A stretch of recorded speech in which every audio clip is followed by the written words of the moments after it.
Je vous invite à une lecture d'un court verset tiré de l'épître de Paul aux Colossiens, Colossiens chapitre 4, verset 16, dit, à la toute fin donc de cette lettre que Paul adresse à l'église de Colosse, il ajoute cette note. Lorsque cette lettre aura été lue chez vous, faites en sorte qu'elle soit aussi lue dans l'église des Laodiciens. Lisez à votre tour celle qui vous arrivera de Laodicée. Alors, nous poursuivons ce matin notre série sous le thème « Pas de pain seulement, la parole comme nourriture de l'âme ». Nous avons vu que la parole est comparée à un aliment pour l'esprit, un aliment qui est là pour nourrir l'esprit de tout chrétien. Et au cours des dernières semaines, nous avons souligné un certain nombre de faits et de parallèles entre l'alimentation physique et l'alimentation spirituelle.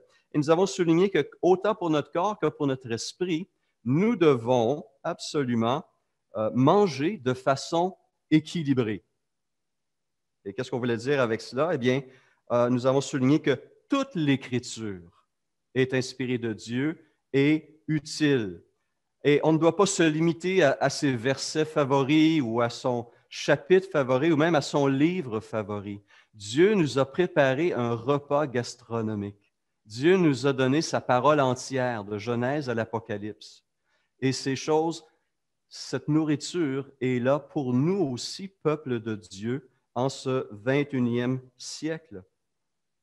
Et donc, nous devons profiter de ce plat, de cette nourriture abondante que le Seigneur veut nous accorder. La Bible nous a été présentée par le Seigneur. Et c'est à nous donc d'en profiter pleinement. On a aussi souligné l'importance de manger régulièrement et lentement. Régulièrement parce que notre esprit a besoin d'être alimenté tous les jours, comme notre corps a besoin d'être nourri tous les jours. Mais aussi lentement. On nous dit, nos parents nous disaient de bien mastiquer, de prendre le temps, de libérer les saveurs, n'est-ce pas, et de goûter réellement la nourriture et d'en profiter pleinement, de la savourer. Eh bien, c'est la même chose pour la parole de Dieu. Non seulement on doit la lire, mais on doit lui donner le temps aussi de dégager ses bonnes odeurs et de manifester ses effets dans notre vie. Et on appelle ça autrement, on appelle ça méditer les Écritures, prendre le temps de la recevoir, de la questionner, de la sonder davantage et d'en découvrir tous les beaux secrets. Ce matin, nous voulons souligner un autre fait, que se nourrir est ou devrait être le plus souvent possible une activité communautaire. Communautaire. Pourquoi? Eh bien, manger n'est pas simplement nourrir un corps. Manger est une expérience hautement sociale qui implique plusieurs personnes. Pensez-y, la toute première tétée d'un bébé est un geste collectif. Il a besoin de sa maman pour être nourri. Et par la suite, l'enfant va avoir sa place à la table familiale où on va lui apprendre les bonnes manières, où il va recevoir de la bonté de ses parents et il va apprendre les bonnes manières, apprendre à socialiser et à partager cette parole, cette nourriture avec les autres. Et ce qui se fait au niveau matériel doit aussi se vivre au niveau spirituel. Notre vie sociale et religieuse est aussi fortement marquée par la nourriture. Exercer l'hospitalité implique partager sa table avec un ou des invités. C'est inclure quelqu'un dans son cercle familial et lui partager ce qui soutient la vie. C'est un geste qui est riche, qui est précieux et qui est profondément apprécié. Les grands événements de la vie, n'est-ce pas, sont soulignés, sont célébrés la plupart du temps autour d'un repas. Nous avons célébré au cours des dernières années 2 noces dans notre famille. D'abord de notre fille Sophie et son mari Bojidar en 2017 et ensuite Sarah et Samuel en 2019. Et ces moments-là se célèbrent bien sûr autour d'une table, une table riche, bien garnie, où on célèbre ces moments bénis entre nous. La nourriture unit et permet des lieux d'échange, de joie, de partage. L'Église va le faire aussi à travers des grandes fêtes, l'Action de grâce, Noël, Pâques, l'Église et les familles. Partager un repas est un geste d'amour, un geste de solidarité, un geste de communion. Comme on l'a mentionné il y a quelques semaines, le premier don de Dieu à Adam et Ève a été le don de la nourriture. Genèse 1,29 dit, et c'est Dieu qui parle, « Je vous donne toute herbe à graines et sur toute la surface de la terre, ainsi que tout arbre portant des fruits avec pépins ou noyaux, ce sera votre nourriture. » Et Dieu répétera la même chose après le déluge à Noé et à ses fils. Qu'est-ce que Caïn et Abel ont offert à Dieu en Genèse 4? La nourriture. Qu'est-ce que Abraham a offert à Dieu lorsque Dieu est venu auprès de lui parmi les chênes de Mamré avec 2 anges? Il les a invités chez lui et leur a offert de la nourriture. Comment Dieu, lui, invite-t-il son peuple à entrer en relation avec lui, en communion? Eh bien, on voit dans l'Ancien Testament et dans le Nouveau que la nourriture joue un rôle important aussi. Pensez à cette scène alors qu'Israël se trouve au pied du mont Sinaï. Dieu est descendu sur la montagne dans une colonne de feu. Il y a des éclairs, il y a le tonnerre. Moïse est monté à quelques reprises. Mais à un moment donné, Dieu invite non seulement Moïse, mais les responsables au pied de la montagne et les invite à manger devant lui. Exode 24, versets 9 à 11, Moïse monta avec Aaron, Nadab et Abihu et 70 anciens d'Israël. Ils virent Dieu et ils mangèrent et burent. Dieu invite les responsables d'Israël dans un temps de communion à travers un repas qui est mangé devant lui. Et tous les sacrifices qui seront par la suite offerts, plusieurs sont des sacrifices qui sont partagés par ceux qui les offrent.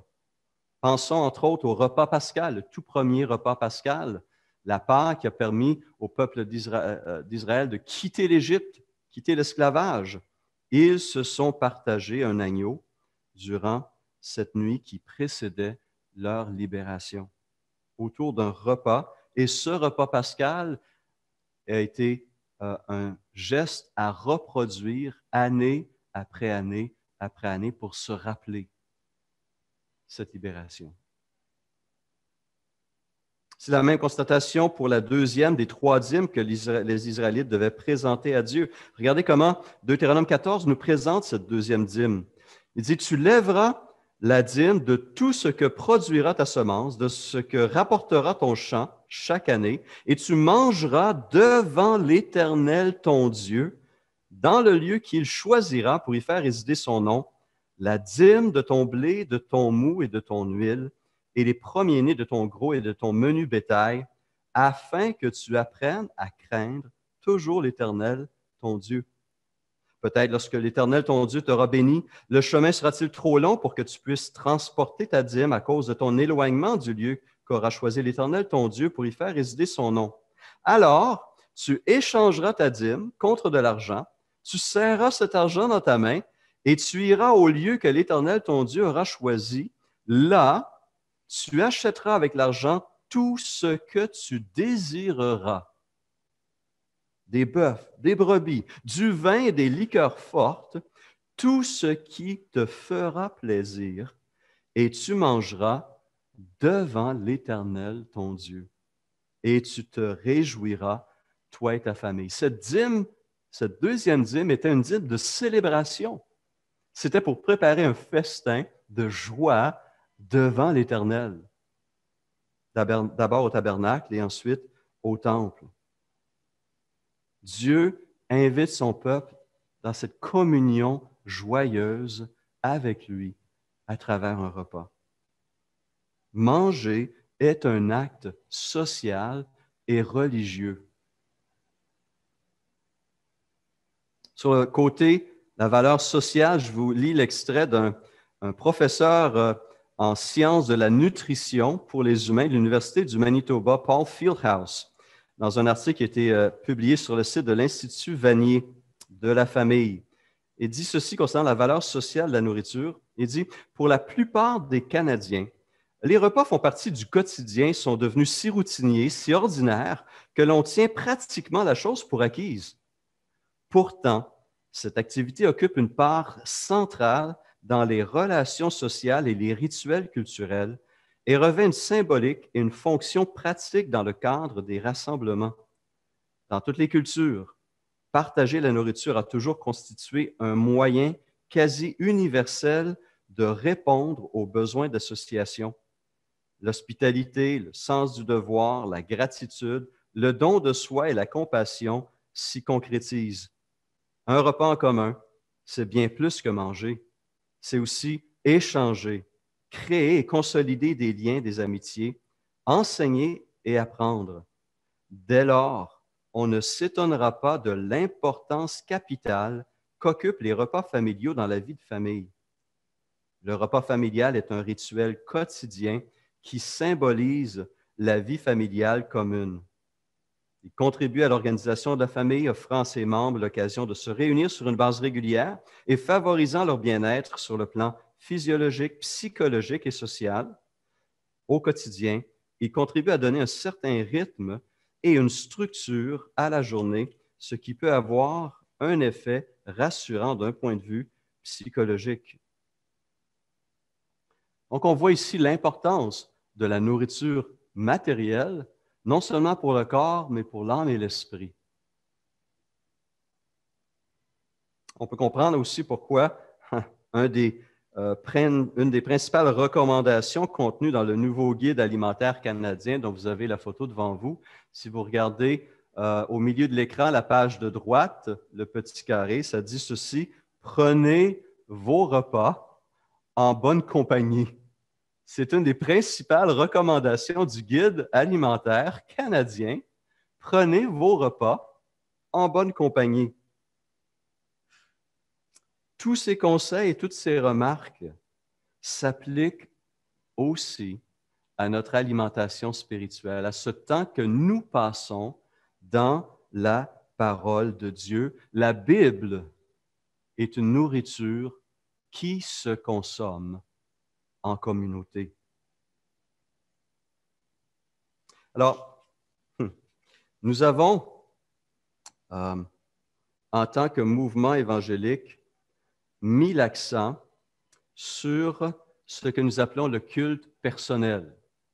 Nous encourageons, avec raison, tout chrétien à mettre un temps à part chez lui ou à un endroit de son choix, mais un temps à part quotidien où il peut lire, méditer et étudier les Écritures et prendre un temps pour prier dans la louange et dans l'intercession. Cela est au cœur de la culture évangélique. Mais il faut faire attention parce que cet élément-là, dans une culture comme la nôtre qui met l'accent davantage sur l'individu que sur la collectivité, peut avoir un effet délétère sur notre vie spirituelle, en fait, peut nous faire perdre de vue le côté éminemment communautaire de la lecture, de la méditation et de l'étude des Écritures. Malheureusement, l'accent sur le culte personnel s'est déplacé et c'est devenu rapidement un culte individuel, un culte solitaire. On a confondu personnel et individuel. Et quoique manger est parfois une nécessité, manger seul est parfois une nécessité, les repas seront particulièrement appréciés lorsqu'ils seront pris en famille et en communauté. Et donc le culte, bien avant d'être devenu un culte personnel, a été pendant des siècles et des siècles et des siècles, d'abord et avant tout un culte communautaire. En fait, dans l'Église, on pourrait dire sans aucune opposition que les 15 premiers siècles de l'histoire de l'Église, les 15 premiers siècles de l'histoire de l'Église, avant même l'invention de la presse imprimée en 1450, eh bien que pour la très grande majorité de chrétiens, le culte personnel était une impossibilité, en ce sens qu'ils n'avaient pas entre les mains une copie des Écritures. Et pour la grande majorité des chrétiens, au cours de ces 15 premiers siècles de l'histoire de l'Église, la Bible a été d'abord et avant tout un livre qui était lu, non pas lu, pardon, mais écouté. Il était lu par une personne, mais écouté par la grande majorité des gens. Et souvent, comme on le voyait dans les églises, illustré soit à travers des peintures qui étaient placées dans les lieux de culte ou à travers aussi des vitraux qui illustraient des scènes bibliques. La Bible était d'abord et avant tout un événement communautaire, non privé ou individuel. Parmi les chrétiens protestants, nous mentionnons souvent les 5 solas de la réforme protestante du 16e siècle. Et un de ces solas est le sola scriptura, qui veut dire l'écriture seule. Et ce principe qui nous est cher souligne le fait que notre seule source d'autorité fiable en matière de foi est la Bible. Ce n'est pas une institution ecclésiastique, ce n'est pas un pasteur, un pape, un imam ou je ne sais quoi. C'est la parole de Dieu qui est notre source d'autorité vers laquelle nous devons nous tourner pour connaître la volonté de Dieu et agir en conséquence. Malheureusement, cette sola scriptura est devenue pour plusieurs une solo scriptura. Non pas une sola, mais une solo scriptura. Seulement l'écriture ou juste l'écriture. Et ça a été appliqué de cette manière. J'ai la Bible, j'ai l'Esprit, j'ai pas besoin de vous. J'ai pas besoin de la communauté de Dieu. J'ai pas besoin d'Église. Cela n'était pas l'intention de Dieu au départ et ça ne l'est toujours pas. La Bible a été écrite pour la communauté de Dieu, a été lue au sein de la communauté de Dieu et méditée, étudiée en communauté pendant des siècles et jusqu'à aujourd'hui. La Bible aussi sera comprise en communauté. Et cela remonte bien avant la fondation du christianisme. En fait, dès la destruction du temple et le peuple qui était amené en exil à Babylone, les Israélites ayant perdu le point central de leur culte, qui était le temple, ont créé quelque chose qui existe encore aujourd'hui, un système de synagogue, de communauté locale, où le peuple se réunissait chaque sabbat et écoutait la loi de Moïse, écoutait les prophètes. Et des années 587 avant Jésus-Christ jusqu'à aujourd'hui, ce système de communauté locale, de synagogue, existe. Et encore aujourd'hui, cette parole, l'Ancien Testament, est lue dans ces communautés juives. La lecture de la parole est un élément central de ces rencontres. Jacques, qui était le demi-frère de Jésus et un des leaders de l'Église de Jérusalem, dira lors de ce concile à Jérusalem, en Acte 15, verset 20, il précise ceci, « Depuis bien des générations, Moïse a dans chaque ville des gens qui le prêchent, puisqu'on le lit tous les jours de sabbat dans les synagogues. » Et du temps de Jésus, du temps de Paul, ce système, ces lieux de rassemblement pour le peuple de Dieu se retrouvaient à travers l'Empire romain. Jésus lui-même a lu les Écritures dans sa propre synagogue, selon son habitude, nous dit la parole.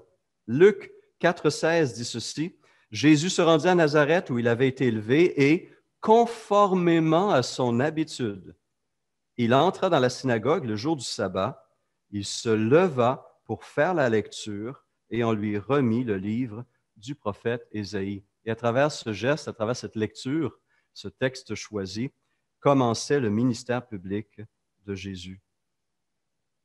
Paul, dans ses voyages missionnaires, va naturellement utiliser ces réseaux de communautés de foi juive, ces synagogues présentes à travers l'Empire romain pour y prêcher Christ. Relisez le livre des Actes, quelques extraits. Acte 13, verset 14. Il est dit que de Perge, Paul et son équipe poursuivirent leur route et arrivèrent à Antioche de Pisidie. Étant entrés dans la synagogue le jour du sabbat, ils s'assirent.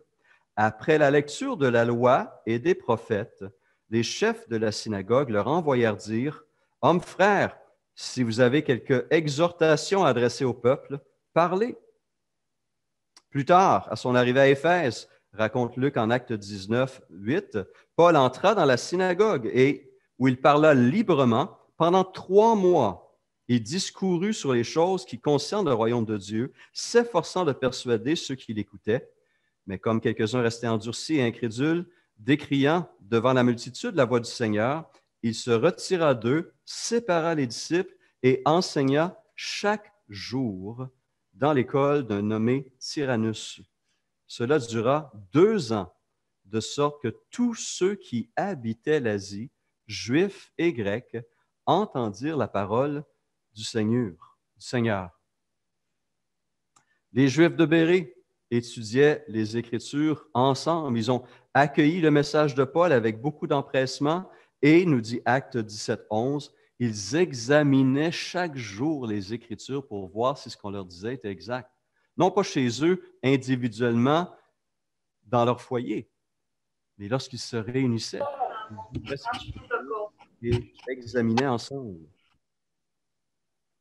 Et la communauté chrétienne a repris ce modèle de synagogue, de ces communautés locales qui rassemblaient le peuple de Dieu autour de la parole de Dieu pour s'édifier mutuellement.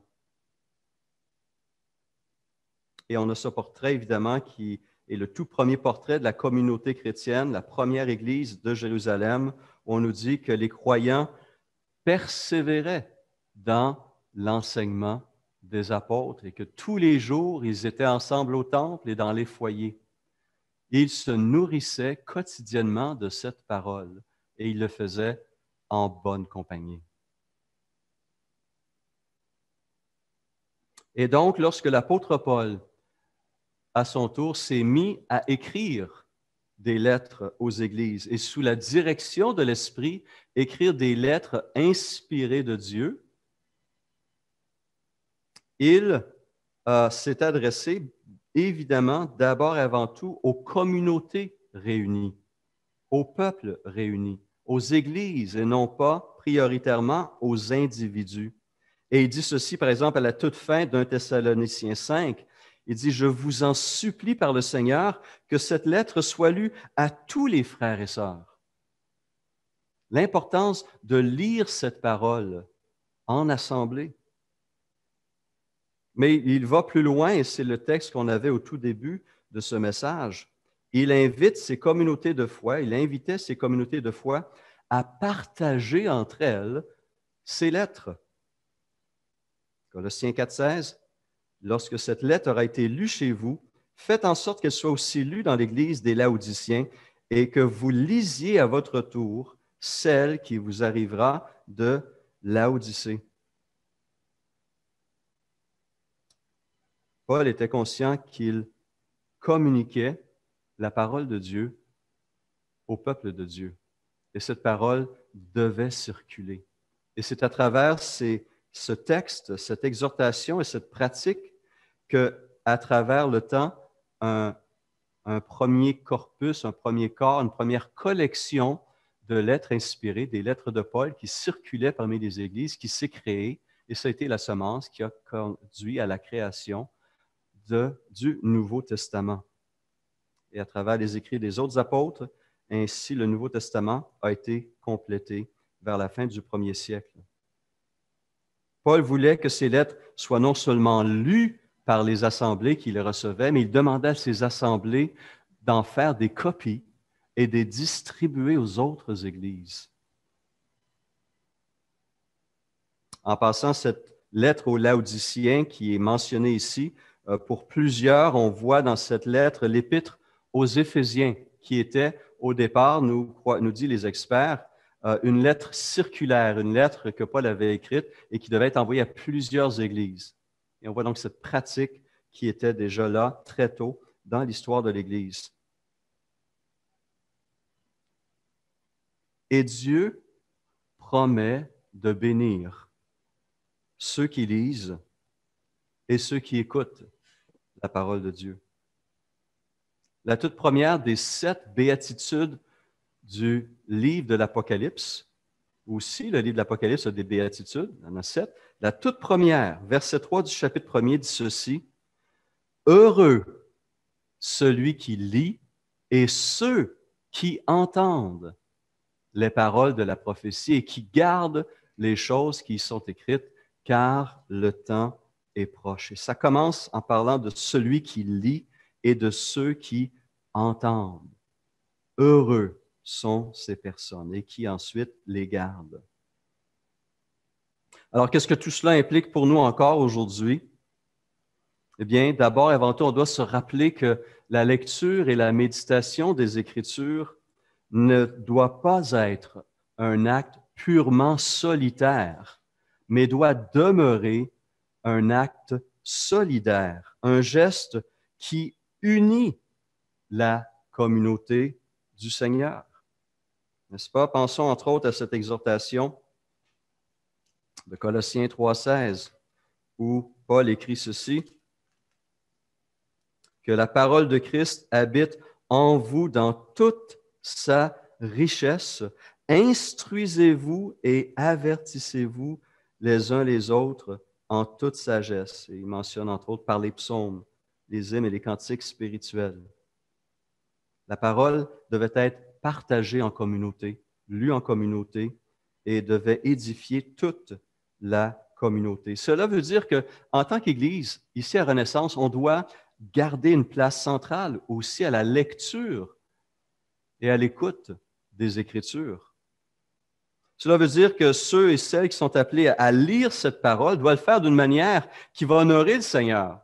Pour moi, il n'y a rien de plus criminel que de lire la Bible d'une manière à endormir le monde.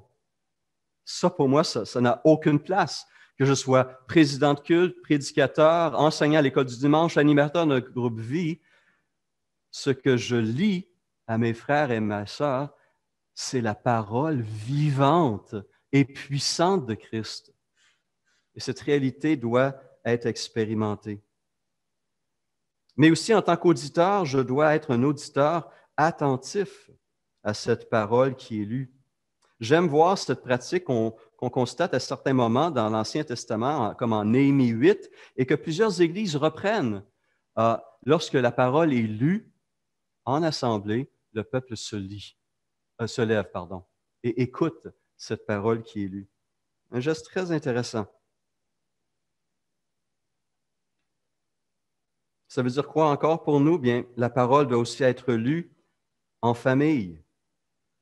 Et ça, je ne pourrais jamais le souligner suffisamment, et surtout en temps de pandémie où les jeunes ont moins accès à l'école du dimanche, où c'est plus difficile de les motiver parfois, de les encourager. On a des zoomites aigus.